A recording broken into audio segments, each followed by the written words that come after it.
Do you want to learn how to download someone's Instagram profile picture onto your iPhone? In this video, I'll walk you through the simple steps required to view and download a profile picture from an Instagram account. After watching this video, you will know how to do this quickly and easily without having to install any special apps or software. Plus, I'll give you tips for saving the photo so it looks great on your device. Just make sure to watch this video until the very end to learn how.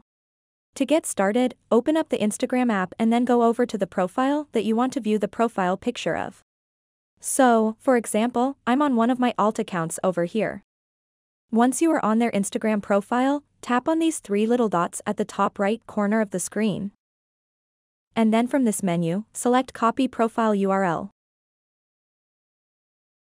Once you copy the URL of their profile, exit the Instagram app and open up any web browser you like. After that, search for a website called InstaDP. Simply enter InstaDP and search for it on Google. After that, tap on this exact search result. Once you are on this exact website, scroll down a little bit and tap on the Instagram profile picture downloader. And it will load up this page. So now what you want to do next is scroll down and paste in the URL of the Instagram profile that we copied earlier. Once you paste in the URL of their Instagram profile, simply tap on the Get button over here.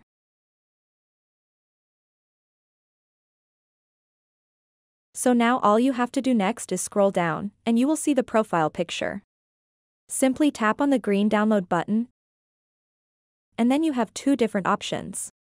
You can either view it or download it. I'm just going to tap View. And boom, there you go, this is the profile picture of that person.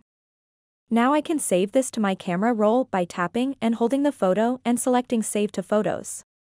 And now you have successfully downloaded an Instagram profile picture, and you can now view it in full size as well. So that wraps up this tutorial. If you have any questions about this whole process, please let me know in the comments section below. And if this video helped you out, please give it a big thumbs up and subscribe to this channel for more tutorial videos like this one. Thank you so much for watching and have a good day.